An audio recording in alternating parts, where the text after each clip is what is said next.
Comprehensive Mental Health Action Plan slated by 2013 to 2030, care gaps need to be closed in 194 countries, adopted the recommendations by WHO for mental health and well-being for all, preventive measures, leadership and governance for mental health and whole wellness by every society, provision of comprehensive integrated mental health and social services in community-based settings, implementation of strategies for promotion and prevention of mental health disorders, enhance strengthened information systems, evidence-based data and research.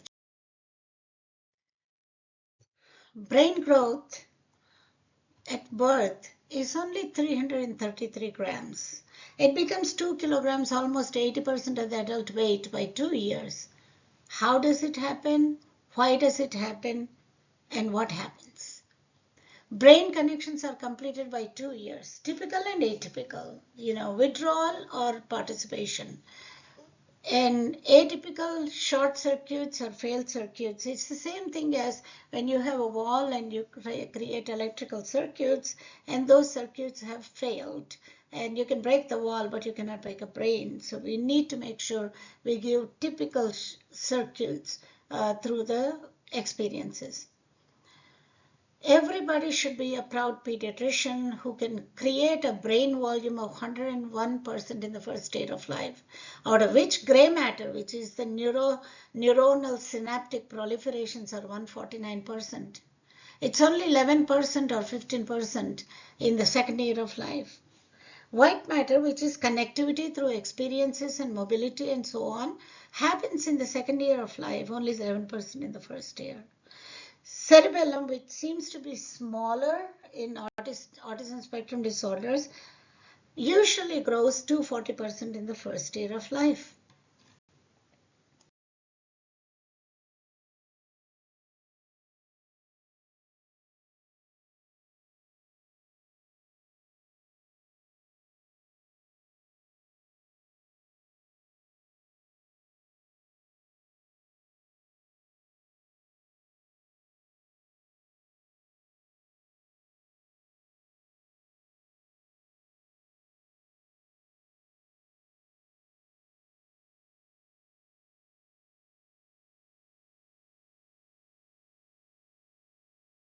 Health disorders, physical health disorder, where we spend tons of money and worry about them, as compared to mental health disorders that are 10 times more.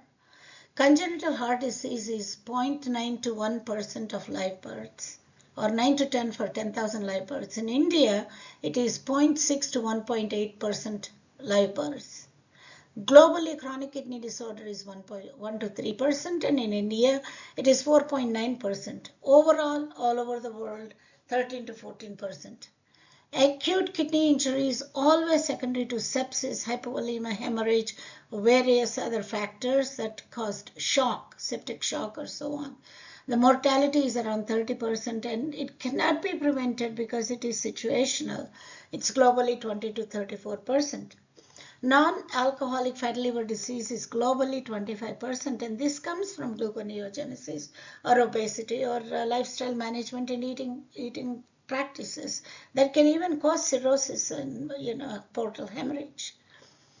Asthma, which is another main chronic disorder where cough variant asthma is most underdiagnosed, has a high morbidity of 4,758 per 100,000 children. Globally, 68 million children suffer. Cancer globally is 103 to 178 million, whereas mental health disorder is 900 million.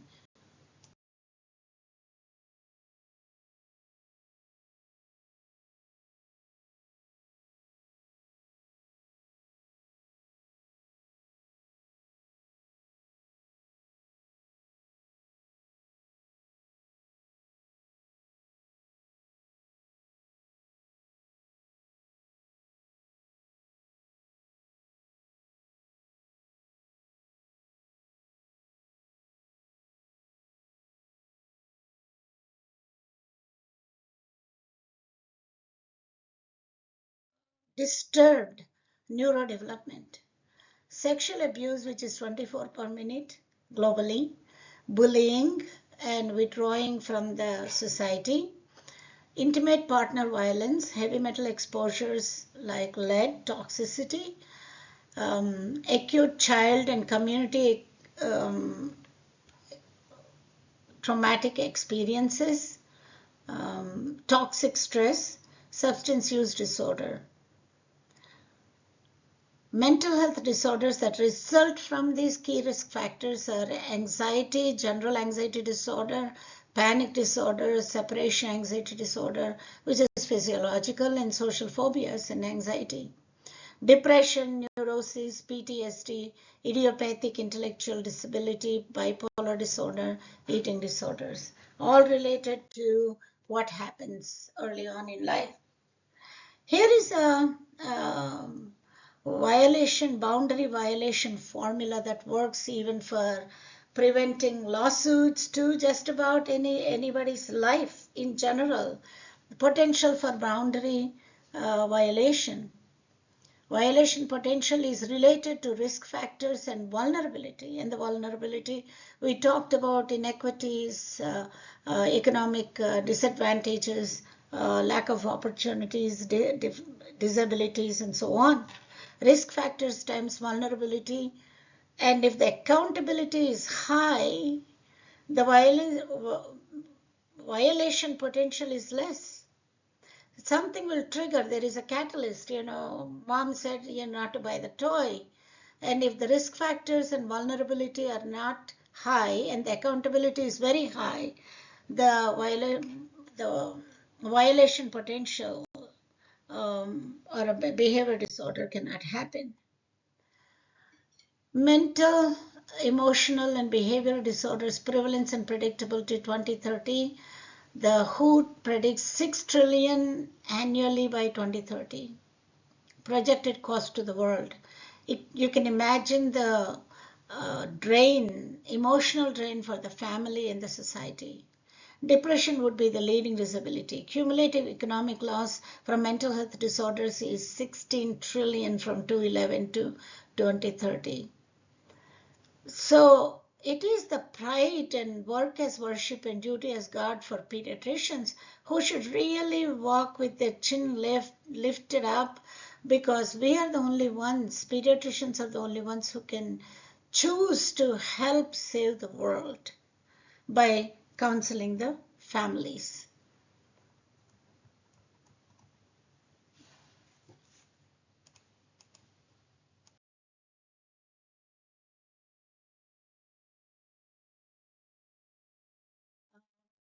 If 0 to 3 interventions do not take place by 2030, 50% of the adult population by 40 years will have a mental health disorder. 49% who are suffering from the mental health cannot get any help. 24% of the deaths from under 16 to 34 years will be suicidal. 20% of people between 12 to 18 can suffer from mental illnesses. And between boys and girls, there is not much difference. 1% of population is affected by serious mental disorder.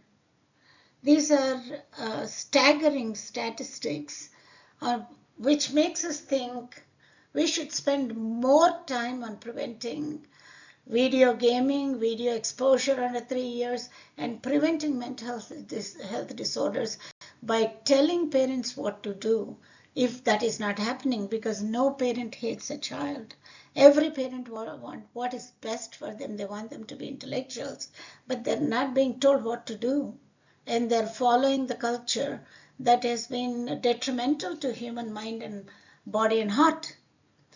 So again, the statistics are the same. Anxiety first, 41%, stress 39%, depression 30%, feeling of loneliness and being a loner 28%, mood swings 26%, phases of sadness 23%, panic attacks 20%, struggles with the poor self-esteem 20%, and very few population, 1/4 of the global population, have none of those factors. What we know since 1990s, early 1990s, brain is a bunch of cells, 100 billion floating there in the cerebrospinal fluid at the time of birth, but a very robust limbic system is developed. And it's cell to cell through sight, sound, taste, touch, and smell. There are 10,000 connections per cell to cell, 250 per minute, making it almost 3 million connections per second if the sensory signals are registered, accepted, processed, transmitted, and the learning happens. If the cells are not used, because there are no sensory signals, either voluntarily the infant shut down because something was unpleasant, or that there is nobody stimulating the senses, thinking because the blind can raise the child by feeding them in the mouth. As a result, there are 9 million connections per second are lost. As the child makes mental frames, they either go into sympathetic nervous system of hyperarousal and freezing, or the dissociation and freezing, both of them filled with the stress hormones or HPA axis overdrive. Whereas parasympathetic system, as you can get through yoga practices, mindful practices, exercises, through loving relationships and oxytocin surges, your heart, your lungs, your kidneys, everything will be protected, because it's the hypertension is from cortisol, pervasive cortisol. GI disturbances with ulcers to irritable bowel syndrome, encopresis are as a result of the high stress.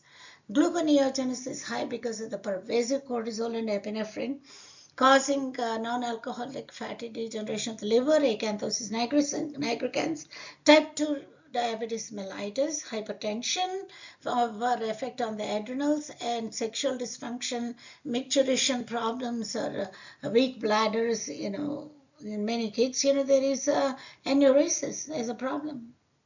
And immune dysregulation also does not control the cancer cells, and there could be a cancer proneness. Whereas the Ashtanga yoga, mindful practices, a regular exercise, and good nutrition will prevent all of those.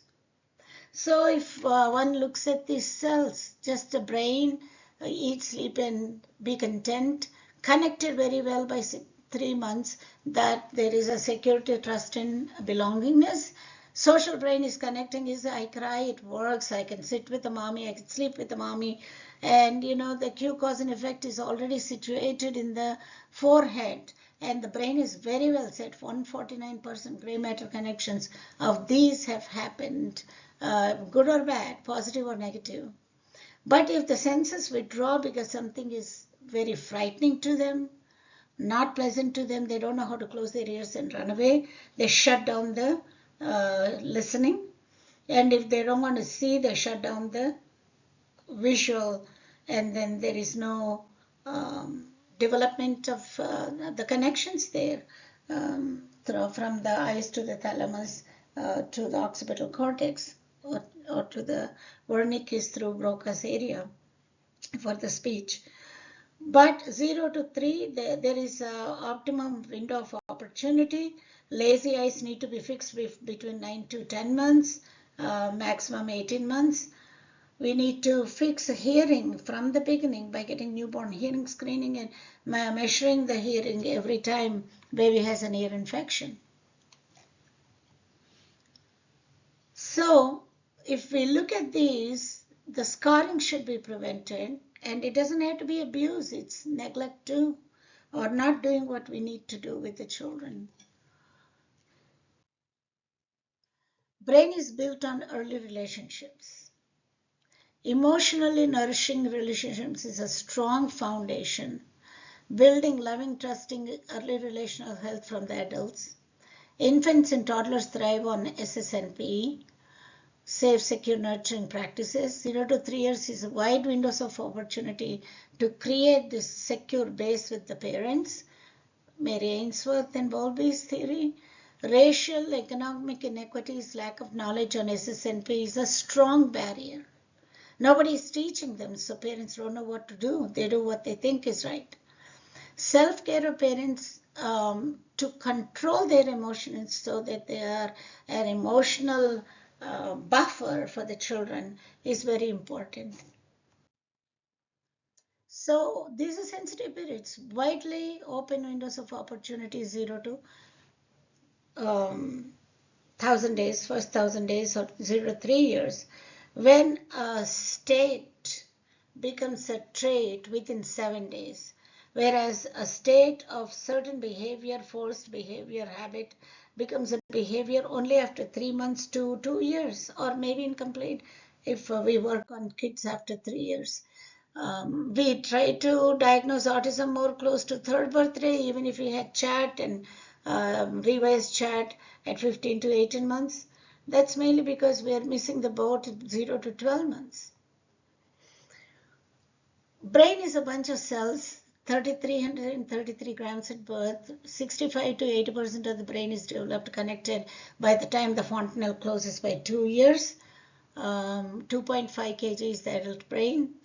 And brain is a digital analog, and all the senses are software that connect the brain with the outside world. The windows of opportunity start shutting down for hearing between 5 to 6 months. Mentalization stops, thematic representation stop, and they're completed by 12 months. Whereas vision, it is also 0 to 12 months. But for social behavior, emotional regulation, linguistic abilities, the building self-confidence, their habits, or until 3 years of age. And Hebbian principle is that fibers that fire together will stay together. So we want a multisensory integration so that all fibers are firing very rapidly, making robust connections every time. It's 149% of the brain goes in the first year. Greenough says experience-dependent neuroplasticity is important. I given this chart about what is important to look for missing trends to catch autism, and this was a publication from 23. And neuroplasticity is nothing other than the symptoms that you see are the structural and functional architecture of the brain through experiences. That's neuroplasticity. Infants have a great deal of flexibility because whatever that they hear, see, feel, imitate, that can change what they are doing, and there must be an adult guiding them, supporting them in the positive way, and rapidly after the third birthday, and mostly by 8th birthday for the linguistic abilities is lost. And by 3rd to 4th birthday, the ability is lost. We have to be very careful about the pregnant lady and her emotional status. Here is a visual picture of if there is no sensory signal, there is no synaptic connectivity. No sensory signal, no synaptic connectivity.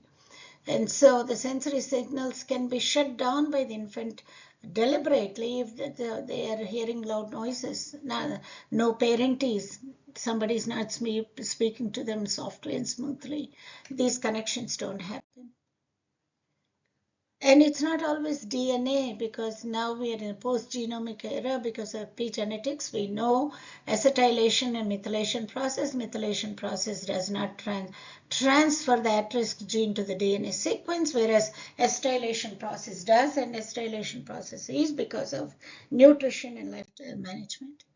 What we eat, the rainbow colored fruits and vegetables is important, as well as omegas, xanthines, mesoxanthines, antioxidants, luteins, leptins.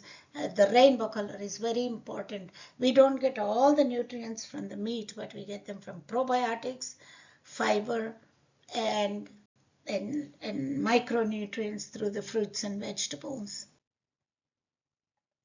Whatever the woman is exposed to, like alcohol and cigarettes, there have been leading studies on the impact on the brain systems. And responsive caregiving in a hierarchical fashion connects from brainstem to the frontal cortex, and And we all have the reptilian brain, the mammalian brain, and some limbic system in animals and us. It's only the prefrontal cortex that is very important for executive functions, and it's a social brain too, with the dyadic regulation. And the adverse childhood experiences and community experiences, toxic stress, causes lifelong time disorganized, poor executive faculties, and brain connectivity. It's a servant return. As you see this picture, mother is interacting, the child is imitating. The mother is interacting, the child is trying to smile like mommy. The return of investment, Heckman's result, is very, very high if people start reinvesting onto 0 to 3 interventions. Look at this baby who is barely 4.5 months, could not even sit properly, and mom asked her to clap, and she would clap on thighs. Can you clap? Yeah, show mommy. Yeah? Can you clap? Yeah. Can you use 2 hands? Good job. Very good. Very good. You did a good job. You're clapping.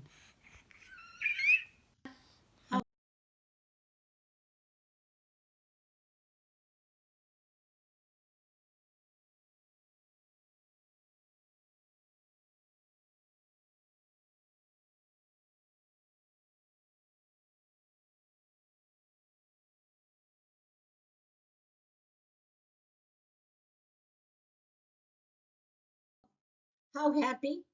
Because she understood labeling of hands, both hands, doing a good job. I'm proud, mommy. Look at the pride in her eyes. 4.5 months, unable to sit very well, but she just started learning clapping already. That is a 6-month development. This child infant grew up with the neurocognitive developmental principles of Bayesian laws. So, and the curriculum developed by Science Institute of Educare.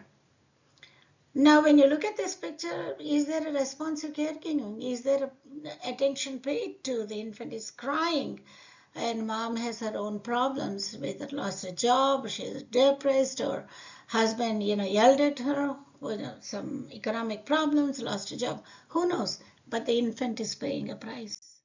And that infant can have this expression at a later age and withdraw seeing, withdraw hearing, and that confuses them if they see something on screen time, because nobody's telling them what it is. There is no interaction, social interaction. So, impact of stress. HPA axis overdrive and cortisol dysregulation has a scarring effect on the brain, the heart, the thymus, and the adrenals, and heart, and lungs, and mostly the liver and bladder systems, and so on. Amygdala is usually large in ASD. Is it because of the overactivity and anxiety the child is facing? Who knows? Nobody studied that. Poor executive functions because the brain got arrested under the higher limbic system. Sequela, predictive power of disadvantage early years equals emotional disability and learning disability. Poor self-esteem, poor academic performance, poor motivation, poor emotional stability, volatile personality, poor immunity and other disorders, freezing in hyperarousal fight, or freezing in dissociation flight. And here is the cortical limbic system that kind of explains the structures involved with one emotional disturbance. There are involuntary things that happen. As soon as you get angry, your body changes happen. Whether you realize it or not, your body is warm, it's sweating, there's heat and flushed cheeks and ears. But also affects the visceral matter like the heart, the blood pressure goes up, and GI motility increases. Brain architecture gets scarred gram per gram. Immune dysregulation happens. It puts a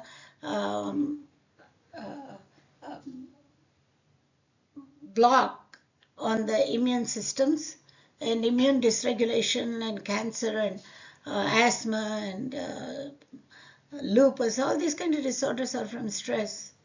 Metabolic systems are disturbed, hyperlipemia, hypercholesterolemia, obesity, acanthosis nigricans. All those are secondary to the high stress hormone level. And the sick heart syndrome, Sakatovo syndrome, where there is a cardiomyopathy that is reversible.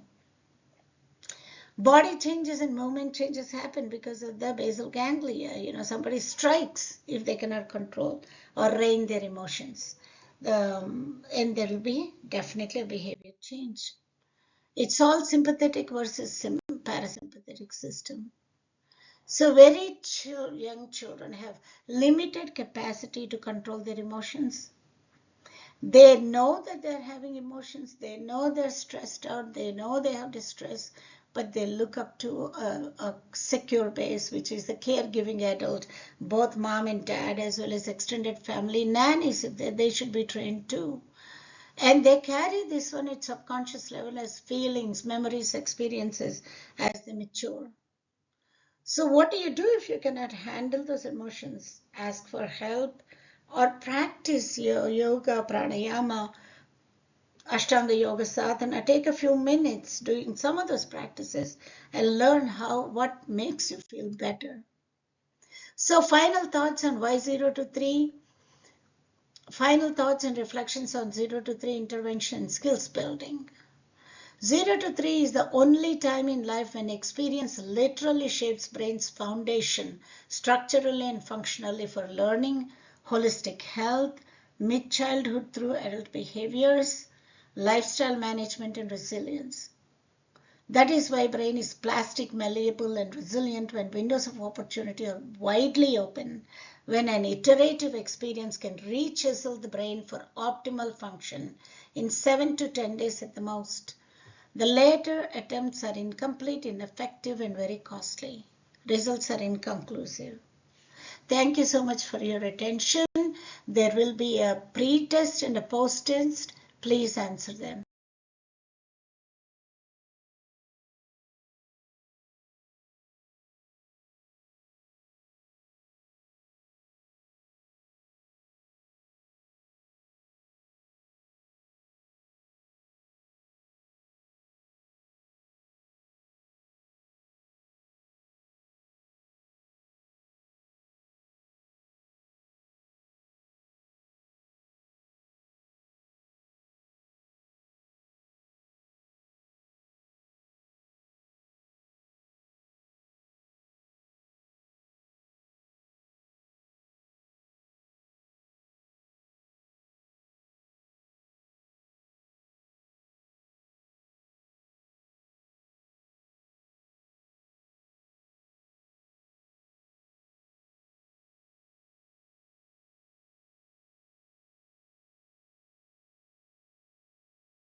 everyone in a community has a vested interest in everyone else's children, because everyone else's children determine the next adult population that makes for a successful society.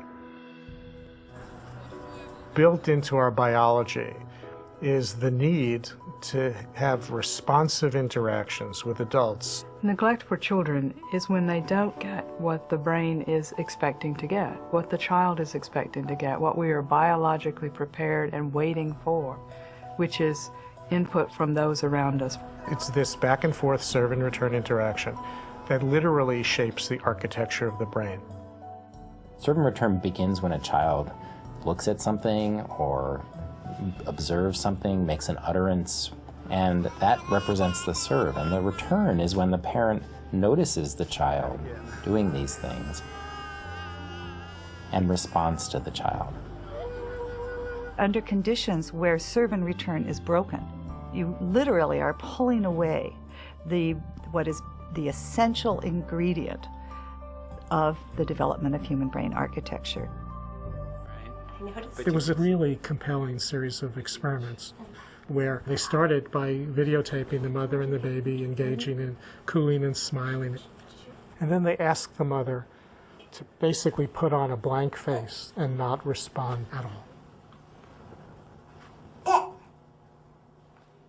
When a baby is not attended to, that is a sign of danger to the baby biologically. So the stress systems become activated.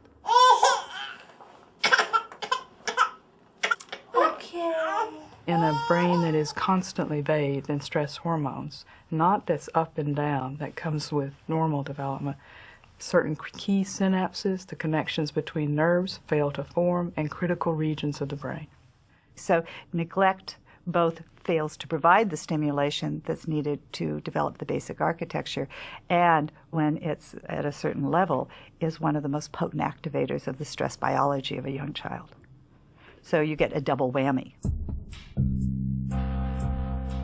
Science points to 4 categories of this spectrum of neglect.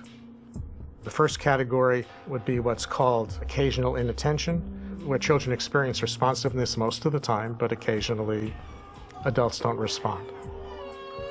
There's no harm in that, and in fact, there's probably some benefit. A child can learn to self-soothe and explore the environment, and all of those opportunities build brain architecture. The second category, scientists would call chronic understimulation, is where on a regular basis, children have less interaction with the adults around them than is needed for healthy development. Those children typically, when provided with enriched learning opportunities and more typical levels of serve and return, will show catch-up.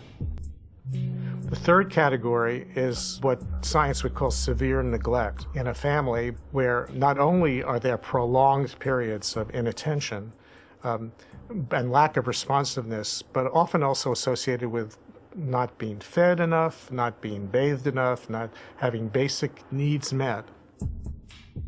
Neglect is a huge problem in the U.S. Children are much more likely to be neglected than they are to experience any other kind of maltreatment. We see the child really being at risk for much more substantial kinds of deficits down the road that don't necessarily get easily fixed or ameliorated. This is where we really need to think about more complicated and often more intensive strategies to help undo those effects. The fourth category, called severe neglect, generally found in institutional settings, is the result of children living in kind of warehoused type situation in orphanages. And it doesn't have to even be as extreme as orphanages. It can be experiences that are regretfully occurring in many, many parts of our country. Often institutional care in this country is under the euphemistic name of transitional care or temporary care or assessment facilities. If you think about what institutional or residential care would look like for an infant, where there's somebody new coming on to the shift every 8 hours, it really alters the development of the child's brain architecture and other aspects of the child's development. We have the potential to change children's developmental trajectories. Interventions can apply to parents to foster parents or adoptive parents, child care settings, Head Start settings, and other kinds of settings. And really, what they're about is attuning people to the serve and return process. Neglecting young children is neglecting the foundations of a healthy next generation. The community pays a huge price later in terms of the problems of the next generation, whether it be educational achievement, economic productivity, good citizenship, the ability to parent the next generation. All of the things that have to do with a healthy, prosperous society.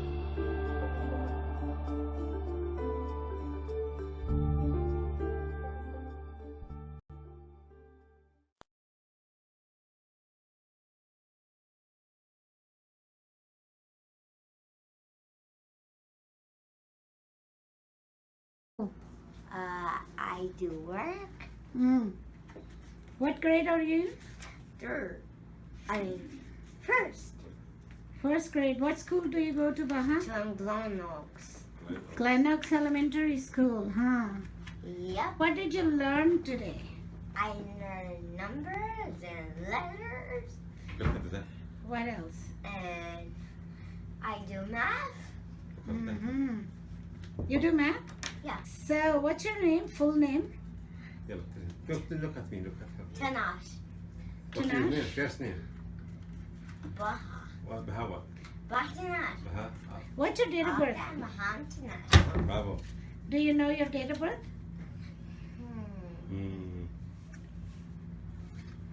Huh? October. October 1st. October 3rd. First. October Oh, 1st. Okay. So, do you love what you do at school? Yeah. Yeah. I play toys over Do you read a book now? Yeah.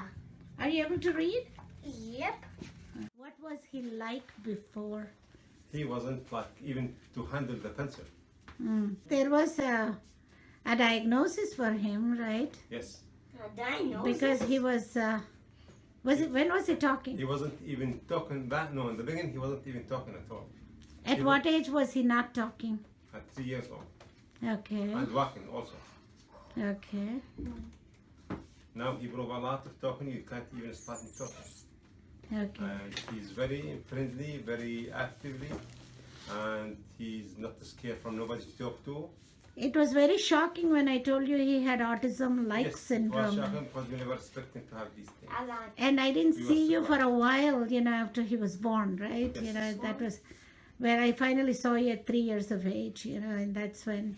And within 6 months he started Yes, talking. you surprised us with the situation you told us about him. We Yeah. were surprised. But when thanks to you, you prove a lot. And He was called autistic, yes, right? You're the one found the problem, and you one direct us where to go, what to do, and you help us a lot. You think he's talking a lot more now? He Talking makes more eye than- contact, more right? than what he should.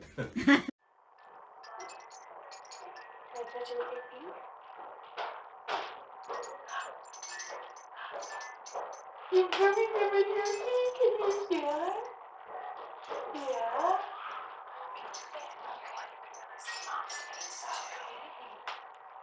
You're so big.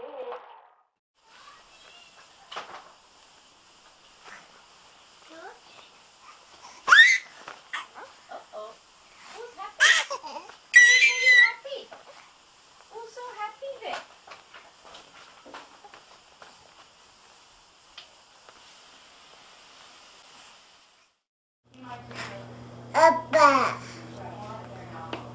Abba. Abba. The one with the wild weekend. You look just like in the window. You did have yourself all squished up on the blanket. That's when you have to roll when you're ready to roll again. What's up there? What do you see? Over there?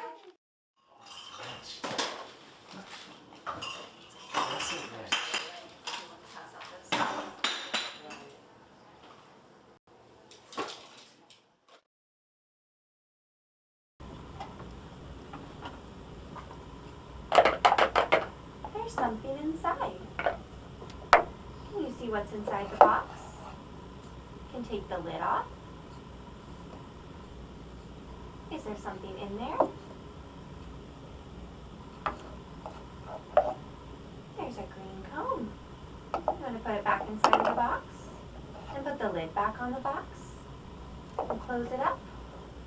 Can I see that? Thank you. Let's see what else we have.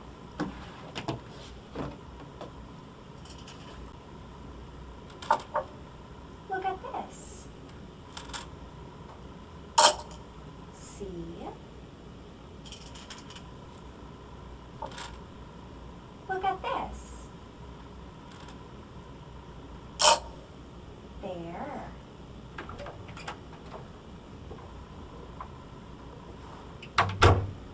Hi, Teresa. I'm going to sit here and read a magazine. Okay. That's Kelly. Kelly's going to sit and read a magazine.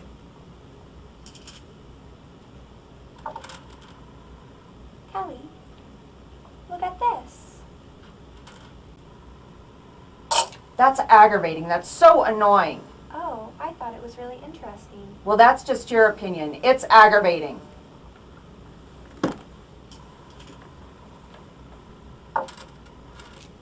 Here.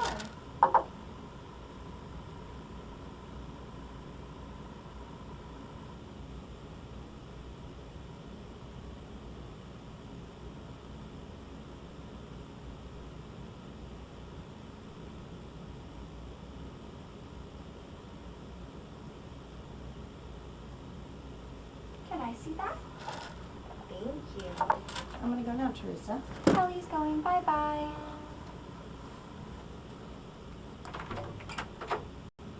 Kelly went bye-bye.